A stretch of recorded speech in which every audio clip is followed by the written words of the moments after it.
नमस्कार साथियों, स्वागत है आप सब लोगों का फिर से एक नए वीडियो में। और आज हम देखने वाले हैं एक बेहतरीन वीडियो जो कि अंडरस्टैंड करना बहुत ज़रूरी होता है। किस चीज़ को समझना ज़रूरी है कि जो हमारा भारतीय मार्केट चलता है, इंडियन मार्केट चलता है, उसके ऊपर सब लोग क्रूड क्रूड क्रूड क्यों चिल्लाते रहते हैं। बार बार हम लोग हैं वो क्रूड के पीछे क्यों भागते रहते हैं, उससे हमारी इकोनॉमी पे इम्पेक्ट क्या होने वाला है। और मैं समझाऊंगा कैसे हमारा मार्केट है क्रूड के बढ़ते ही तिलमिलाने लगता है और डाउनफॉल की तरफ आ जाता है। क्यों आज मार्केट गिरा है, इस चीज़ का भी ध्यान देंगे। और मार्केट में इम्पैक्ट क्या होता है, कैसे सब लोग इतना महंगाई से डरते क्यों हैं, ये सब चीज़ें मैं फंडामेंटल की और टेक्निकल की बेसिक चीज़ें हैं वो इस छोटे से वीडियो में कवर कर दूंगा। आप आज का ये वीडियो जरूर देखिए पूरा का पूरा। इस वीडियो को देखने के बाद में आपके कॉन्सेप्ट क्लियर हो जाएंगे। तो जब भी आप ट्रेड करोगे तो आपने यदि 1 मिनट में ये तय कर लिया कि हाँ ये क्रूड की इस प्रकार से बाउंसिंग चल रही है अपसाइड, तो आप 100% आप उस चीज़ को पहले ही प्रेडिक्ट कर लोगे कि निफ्टी कितना गिरेगा, बैंक निफ्टी कितना गिरेगा, बाकी सेक्टर कितने कितने गिरेंगे, कौन से सेक्टर में बढ़ोतरी हो सकती है, ये सब चीज़ें पहले ही क्लियर हो जाएगी। तो दोस्तों यहाँ चीज़ इसमें देखो कि जब भी मार्केट में कोई भी वॉर की सिचुएशन होती है या फिर किसी भी प्रकार से क्रूड ऑयल है उसका जो इंपोर्ट होता है हमारा वो इम्बैलेंस होता है, चाहे वो वॉर की वजह से हो, चाहे वो किसी सप्लाई चेन को बाधित होने से हो या फिर किसी के मना करने से हो, तो हमारे पास में क्या होता है, क्रूड आता है, हम लोग रिफाइन करते हैं मोटा भाई जैसे, ये लोग फिर से हमारे पास में सप्लाई हो जाती है, इससे हमारी गाड़ियां चलती है और एक सामान दूसरे सामान की जगह जाता है, हमारी मशीनरी चलती है, केमिकल्स बनते हैं, बहुत सारी चीज़ें बनती है, एविएशन सेक्टर में फ्लाइटें वगैरह चलती है, सब चीज़ें इसी के ऊपर निर्भर है, क्योंकि हम इलेक्ट्रिसिटी पे तो अभी निर्भर नहीं है। तो ये जानना बहुत ज़रूरी है कि जो भी क्रूड ऑयल प्राइस इंक्रीज होता है तो इम्पैक्ट किस पे होगा, डायरेक्ट उन कंट्रियों पे होता है जो कि इंपोर्ट करती है ऑयल को, और किससे कर रही है, जैसे ये अरेबिक कंट्री है उनसे करती है। तो इंडिया तो लगभग 85% तक इंपोर्ट करता है। तो अब यहाँ इंपोर्ट करते ही क्या होगा, हमारे पास में बड़ी प्रॉब्लम हो जाती है। और वो बड़ी प्रॉब्लम क्या होती है, बड़ी प्रॉब्लम होती है कि जैसे ही राइजिंग होती है तो हमें क्या करना पड़ेगा, उनको पे करना पड़ेगा। किसको पे करना पड़ेगा, वो हमारी कंट्री के ऊपर कैसे प्रेशर डालते हैं वो यहाँ पर देखो। इंपोर्ट बिल इंक्रीज, यानी कि जैसे ही क्रूड ऑयल मान लीजिए पहले 75 रुपीज डॉलर पर बैरल आता था, अब यदि वो 90 पर पहुंच गया तो हमें कितना एक्स्ट्रा देना पड़ रहा है, $15 पर बैरल हमें एक्स्ट्रा देना पड़ रहा है, $15। तो इससे क्या होगा, जो हमारा इंपोर्ट होता है, जो पहले मान लीजिए $75,000 का आ रहा था एक एग्जाम्पल के लिए, अब वो कितना आएगा, 95,000 पर डॉलर आएगा। इस प्रकार से ये बढ़ जाता है, इंक्रीज हो जाता है। तो जब ज़्यादा पैसे देने पड़ेंगे तो हमारे पास में सोर्स ऑफ रिसोर्स तो इतना लिमिटेड है, पैसा ज़्यादा जा रहा है, इसका मतलब हमारे पास जो एक्सचेंज में डॉलर होगा उसी से तो जाएगा। इससे क्या होगा, हमारा रुपी गिरना स्टार्ट हो जाएगा। हमारा इंपोर्ट ज़्यादा है, एक्सपोर्ट कम है। यदि हमारा एक्सपोर्ट ज़्यादा होता तो इससे हमें कोई फ़र्क नहीं पड़ता, लेकिन हमारा एक्सपोर्ट डॉलर में कम आता है। हमारे पास में डॉलर वगैरह ये सब चीज़ें केवल जो हमारे लेबर काम करते हैं उनसे ही आता है। लेबर मतलब सब लोग आगे जो इंडिया से बाहर रह के हमारे इंडिया में भेजते हैं वो सब आगे लेबर में ही आगे वो, तो वो जब यदि भेजते हैं उससे ही हमारे पास में होता है। और हम जो एक्सपोर्ट करते हैं उसका बहुत कम पैसा हमारे जेब में आता है। क्यों, क्योंकि जो इंपोर्ट करते हैं हम बाहर से मंगाते हैं वो बहुत ज़्यादा है, उसकी तुलना में ये तो 1:10 के बराबर है। तो आप सोचो, एक चीज़ भेज रहे हैं 10 मंगा रहे हैं, तो वहाँ पर सबसे ज़्यादा क्रूड ऑयल में ही जाता है और फिर गोल्ड में जाता है। तो गोल्ड का हमने एक बार थोड़ा सा उस पर बैन किया है, लेकिन क्रूड ऑयल को बैन नहीं कर सकते। इसलिए ये समझना होगा कि ये प्रॉब्लम में आ जाता है, रूपी वीकनेस में आ जाता है। अब इसका इम्पैक्ट सीधा क्या आता है, मार्केट पे आ जाता है। जिस भी कंपनी यूज़ कर रही है वो अपनी कॉस्ट बढ़ा देती है, कोई भी चीज़ की कॉस्ट बढ़ा देगी, क्योंकि ये महंगा आएगा। मान लीजिए मेरे पास जो 55 का आ रहा था पहले, अब वो यदि वो 95 का आता है तो मैं ये 95 किस में निकालूंगा, 55 और ये 95 35 का डिफरेंस किस में से निकालूंगा, सीधा सीधा मैं निकालूंगा अपने कोई भी प्रोडक्ट होगा उसमें, तो कॉस्ट बढ़ जाएगी, गुड्स की कॉस्ट बढ़ जाएगी, इससे प्रॉब्लम आ जाएगी। इससे क्या होगा, महंगाई हो जाएगी, इन्फ्लेशन हो जाएगी। इन्फ्लेशन जैसे ही इन्फ्लेशन आती है मार्केट में तो प्रॉब्लम आ जाती है। यहाँ आरबीआई क्या करेगा, फिर आरबीआई इंटरेस्ट रेट को सस्टेन कर देगा, वो कट नहीं करेगा कि बहुत ज़्यादा महंगाई नहीं बढ़े उससे। कई बार वो मॉनेटरी पॉलिसी और आरबीआई की ये सब चीज़ें मिलकर महंगाई को रोकने की कोशिश करते हैं। फिस्कल डिफिसिट हमारा बढ़ने लगता है। फिस्कल डिफिसिट क्या होता है, राजस्व घाटा, यानी जो राज्य सरकारें होती है या फिर केंद्र सरकार होती है उनको कितना घाटा हो रहा है, और ये हमेशा घाटे में ही चलती है इनका। कभी लोचा ही होता है इनका, कभी भी ये ना प्रॉफिट में आना ही नहीं चाहती, क्योंकि इनके प्लान ही ऐसे होते हैं बेकार। अभी क्या करना है आप इनको सीधा सीधा सिंपल सिंपल समझो, फिर मैं डायरेक्ट इनको चार्ट पे दिखाता हूँ आपको और चार्ट पे समझाता हूँ कि किस प्रकार से ये काम करता है। इंपोर्ट बिल इंक्रीज हो जाएगा तो क्या करना पड़ेगा, हाई इंपोर्ट बिल पे करने पड़ेंगे और प्रेशर हो जाएगा गवर्नमेंट पे, रुपी वीकनेस में आ जाएगा, इन्फ्लेशन इनका इंक्रीज हो जाएगी तो ऑयल प्राइस भी बढ़ जाएंगे, पेट्रोल प्राइस बढ़ जाएगी, डीजल प्राइस बढ़ जाएगी, ट्रांसपोर्ट कॉस्ट बढ़ जाएगा, मैन्युफैक्चरिंग कॉस्ट बढ़ जाएगा। ये सब चीज़ें मैंने आपको बता दिया है, ठीक है। इन सब चीज़ों में ज़्यादा जानने की जरूरत है नहीं, हम लोग इन चीज़ों को नेक्स्ट स्लाइड में देखते हैं ताकि बेस्ट तरीके से समझ में आए। अब इसका इम्पैक्ट क्या होगा वो देख लो। एविएशन सेक्टर है, इसमें भी क्या होता है, क्रूड काम में लेते हैं, इनकी फ्लाइट टिकट क्या हो जाएगी, वो महंगी हो जाएगी, इनकी प्राइस वो बढ़ जाती है। लॉजिस्टिक है, ये कॉस्ट बढ़ा देंगे। जहाँ दिल्ली मुंबई मान लो 1500 रुपये में आप कोई चीज़ भेज देते हैं, वहाँ पर अब 3500 रुपये लगेंगे।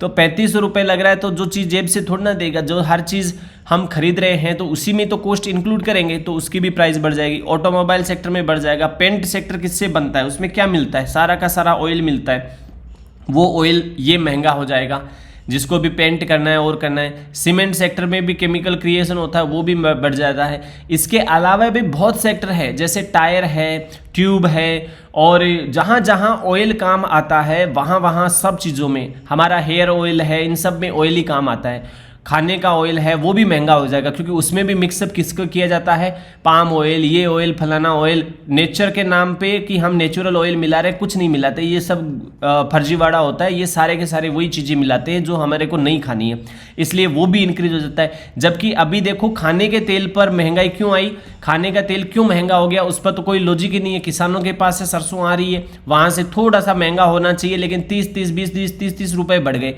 अरे भाई इतना कैसे बढ़ सकता है? तो इसका मेन कारण था कि जितने भी हमारा खाने का ऑयल आता है उसमें आप देखो पीछे लिखा हुआ आएगा कि क्या मिलाया जाता है जिससे कि वो अच्छा सुंदर दिखाई दे, वो इसी क्रूड ऑयल में से ही निकाला जाता है। वो कचरा होता है, इसलिए हम लोग बीमार भी हो जाते हैं जल्दी से। आप ये मत सोचना कि 100% खा रहे हो, आप आज जाओ खाना खाते हो उसके पीछे देखो उसमें क्या क्या कंपोनेंट मिले। पाम ऑयल आता है वो पेड़ पौधों से ही आता है, लेकिन पाम ऑयल के साथ साथ में और भी मिक्सअप होता है। हेयर ऑयल में तो बहुत ज़्यादा होता है, इसलिए जो भी हेयर ऑयल यूज़ करते हो आप उसमें भी वो भी महंगा हो जाता है। अब इसका इम्पैक्ट सीधा मार्केट के चार्ट पे देखो आप, वो आपको देखने को मिलेगा। यहाँ देखो क्रूड ऑयल में ये क्या हुआ, क्रूड ऑयल ये अप्रैल का महीना है, अभी यहाँ पर वॉर स्टार्ट होता है, वॉर मार्च में स्टार्ट होता है। ऐसे नहीं होता है कि पहले टेंशन में आता है तो देखो क्रूड बढ़ने लगता है। ये मेरा चार्ट है जनवरी फरवरी से स्टार्ट, ये लो था इसका, कब था, या 5200 के ऊपर चल रहा था। ये मेरे प्लेटफॉर्म पे यहाँ से ही बाई में आ गया कि अब मैं ऊपर जाने की प्रैक्टिस कर रहा हूँ, भाई मेरे को जाने दो, मैं रेडी हूँ इस चीज़ के लिए, भागने दो। यहाँ से फिर ये सूटअप होता है वापस, इस जगह पर फिर हाई लगाता है। ये इसका हाई था 11,000 का, और ये 11,000 का हाई कहाँ था, अप्रैल में। तो अप्रैल में हाई है तो ये हमारा निफ्टी भी इसकी तुलना में फिर लो कहाँ लगाएगा, अप्रैल में ही लगाएगा, क्योंकि इसका इम्पैक्ट कहाँ पर जा रहा है, डायरेक्ट ही हमारी निफ्टी के ऊपर इसका डायरेक्ट इम्पैक्ट रहेगा। अभी देखो ये यहाँ इस चार्ट में देख लो कि यहाँ से डायरेक्ट ये क्या है, अप्रैल है, पूरा का पूरा ये फरवरी है। तो जब जहाँ क्रूड बढ़ने लगा तो हमारा मार्केट क्या कर रहा है, वापस यहाँ क्रूड ऊपर से नीचे आना स्टार्ट किया। ये 2026 है, ये देखो आप, ये हाई है इसका 2026 के एग्जैक्ट आपको मैं भी दिखाऊं। अभी आप यहाँ देखो, हम लोग इसी चार्ट पे देख लेते हैं, ये चार्ट है। तो जब ये क्रूड कहाँ बढ़ना स्टार्ट कर रहा है 2026 में, ये इस जगह पर लगभग फरवरी के मिड जनवरी के आसपास से बढ़ना स्टार्ट किया क्रूड ने। तो उधर क्या किया, इधर इसने यहाँ पर इसने गिरना स्टार्ट कर दिया। जब वहाँ क्रूड बढ़ रहा है उस जगह पे यहाँ 2026 में मार्केट ने गिरना स्टार्ट कर दिया। फिर एक बाउंस आता है, अच्छा हाई लगाता है और अगले दिन ही वापस फॉल होना स्टार्ट कर देता है। लेकिन यहाँ पर ये लो क्यों लगा, क्योंकि क्रूड क्या है, जो चीज़ 5200 में मिल रही थी वो अब 11,000 में मिल रही है। वहाँ पर 11,000 रुपये पर बैरल हमें देने पड़ रहे हैं, वहाँ पर बैरल नहीं, वो डॉलर के अकॉर्डिंग होता है, ये मैं गलत बोल गया। यहाँ पर वहाँ पर ये तो एक लोड साइज के अकॉर्डिंग चलता है अपना MCX का, पर बैरल होता है। जैसे $55 पर बैरल होता था तो वो 112 $110 के आसपास तक पहुँच गया। तो जो चीज़ें उसके अकॉर्डिंग बढ़ गई तो कहाँ 52 रुपीज़ और कहाँ 110 रुपीज़ इसके अकॉर्डिंग बढ़ जाता है। तो चेंज हो गया ना, देखो ऑलमोस्ट डबल हो गया। तो निफ्टी ने भी क्रेश इसीलिए लिया, ये करेक्शन लिया, क्रेश नहीं, ये करेक्शन लिया। अब ये ऊपर गया, फिर वापस इसने करेक्ट लिया, फिर ये ऊपर गया। अब ये यहाँ से इसको टेस्ट करके हो सकता है सस्टेन हो जाए, क्योंकि क्रूड में क्या है, क्रूड में वापस एक डाउन साइड मूवमेंट चल रहा है। अभी मैं आपको लाइव चार्ट पे ट्रेडिंग व्यू पे दिखाता हूँ, ये मैंने स्क्रीनशॉट ले रखा था, मैं वहां पर आपको अच्छे से एक्सप्लेन करता हूँ इसको। यहां देखिए ये निफ्टी है, अभी आप इसकी डेट को डिफाइन कर दी, और ये निफ्टी है और ये अपना क्रूड ऑयल है। यहाँ बहुत ही अच्छे से आप क्रूड ऑयल में देखो, ये मैं अपनी ट्रेडिंग स्ट्रेटजी जो मैं कि सबको बताता हूँ वो मैं यहाँ यूज़ कर रहा हूँ। मैंने यहाँ पर आपको दिखाया कि ये क्रूड का चार्ट है, 15 मिनट का MCX का अपना चार्ट है। यहाँ पर देखो कि जैसे जैसे ये क्रूड गिरता जा रहा है, यहाँ पर एक वॉर के बंद होने की न्यूज़ आती है कि यहाँ पर क्या हो गया, क्लोज हो गया, यहाँ पर ट्रीटी हो गई है इन लोगों के बीच में। तो क्रूड धड़ाम से गिर गया, कहाँ से, 7600 से वापस आके नीचे गिर गया। लेकिन ये 3 दिन पहले ही क्यों चढ़ा, इस चीज़ पे भी एक बार देख लेते। तो हम 1 आवर का चार्ट लगाते तो कि थोड़ा सा हमें दिखाई दे लंबा। यहाँ पर देखो आप, जब भी ये 96 के आसपास था, 92 के आसपास था, या 90 यहाँ पर 1000 रुपीज़ के आसपास था, तो हमारा मार्केट ने एक पुल बैक लिया। कैसे लिया, मैं इसको 1 आवर पे शिफ्ट कर देता हूँ और सेम वही अपनी ट्रेडिंग स्ट्रेटेजी इसमें भी प्लॉट कर देता हूं।